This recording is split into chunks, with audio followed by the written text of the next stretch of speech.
Assalamualaikum, perkenalkan nama saya Dini Julia Ciherla. Saya sebagai analis pemberdayaan perempuan dan anak bekerja di instansi Dinas Pengendalian Penduduk, Keluarga Berencana, Pemberdayaan Perempuan dan Perlindungan Anak Kabupaten Karimun. Pada kesempatan kali ini saya akan menampilkan video laporan aktualisasi pada masa habituasi Latsar CPNS Kabupaten Karimun tahun 2022 dengan judul yaitu Optimalisasi Penyimpanan Dokumen Gender Analysis Pathway dan Gender Budget Statement atau GAP GBS melalui Google Drive pada Dinas Pengendalian Penduduk, Keluarga Berencana, Pemberdayaan Perempuan dan Perlindungan Anak Kabupaten Karimun. Selamat menyaksikan. Salah satu tugas dari analis pemberdayaan perempuan dan anak adalah mengumpulkan, mengolah, menganalisis, menyajikan data, dan informasi gender di bidang ekonomi, sosial, politik, dan hukum. Adapun data yang dikumpulkan dan diarsipkan salah satunya adalah Gender Analysis Pathway dan Gender Budget Statement atau GAP GBS.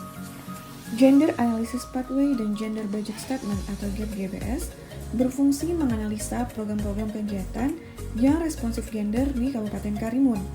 Analisis perencanaan dan penganggaran responsif gender atau PPRG di Kabupaten Karimun diperkuat dengan Peraturan Daerah Kabupaten Karimun Nomor 6 Tahun 2015 tentang pelaksanaan pengarustamaan gender dalam pembangunan.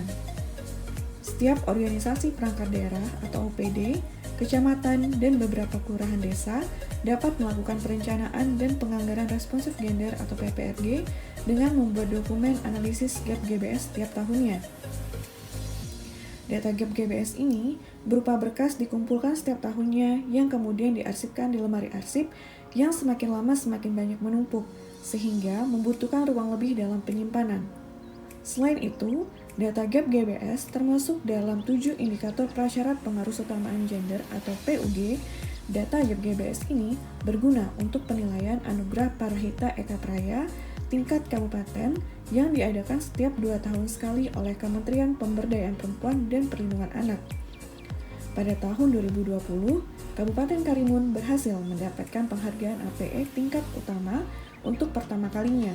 Untuk itu, data GAP GBS yang dikumpulkan menjadi dokumen penting dan penyimpanan dokumen GAP GBS menjadi hal yang harus diperhatikan.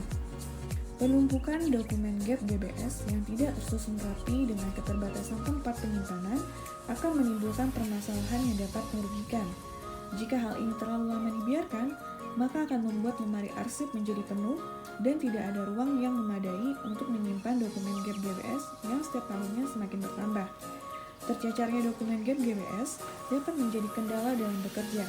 Selain itu, dokumen yang terus bertambah tentunya akan menyulitkan dalam mencari data yang dibutuhkan saat itu, sehingga menyebabkan terhambatnya pekerjaan karena membutuhkan waktu yang lama dalam mencari data di tumpukan dokumen tersebut.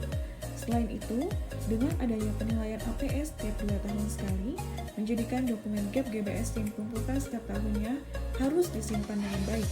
Hal ini agar Kabupaten Karimun memenuhi indikator penilaian dan mendapatkan penilaian yang baik dalam penghargaan APE. Berdasarkan permasalahan tersebut, maka didapatlah rumusan isu, yaitu belum optimalnya penyimpanan dokumen Gender Analysis Pathway dan Gender Budget Statement atau GAP GBS pada Dinas Pengendalian Penduduk, Keluarga Berencana, Pemberdayaan Perempuan, dan Perlindungan Anak Kabupaten Karimun tahun 2022. Berdasarkan rumusan isu tersebut, maka saya membuat gagasan kreatif, yaitu optimalisasi penyimpanan dokumen Gender Analysis Pathway dan Gender Budget Statement atau GAP GBS melalui Google Drive pada Dinas Pengendalian Penduduk, Keluarga Berencana, Pemberdayaan Perempuan, dan Perlindungan Anak Kabupaten Karimun. Adapun kegiatan pertama, yaitu penyampaian ide atau gagasan kepada mentor terkait kegiatan aktualisasi, di mana tahapan kegiatan pertama, saya menyiapkan dokumen rancangan aktualisasi yang akan dilaksanakan. Kedua, melakukan konsultasi dan diskusi dengan mentor terkait rancangan aktualisasi.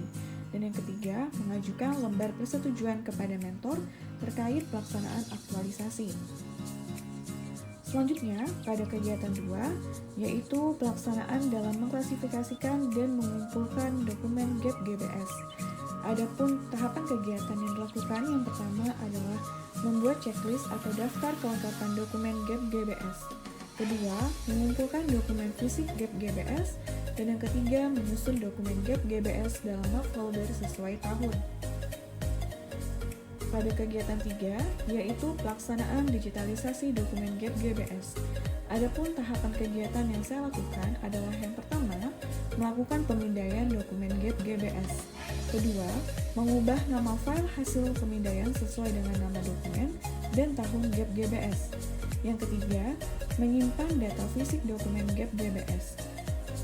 Selanjutnya, pada kegiatan 4, yaitu mengunggah arsip atau dokumen GAP GBS ke dalam Google Drive. Adapun tahapan kegiatan yang saya lakukan, yang pertama membuat akun Google Drive, kedua menyimpan folder file pada Google Drive, ketiga mengunggah dokumen GAP GBS ke Google Drive. Lalu pada kegiatan terakhir yaitu evaluasi dan pembuatan laporan terhadap hasil kegiatan. Adapun tahapan kegiatan yang saya lakukan, yang pertama, melaporkan hasil penyusunan dokumen di Google Drive kepada mentor. Kedua, menyusun laporan akhir kegiatan aktualisasi.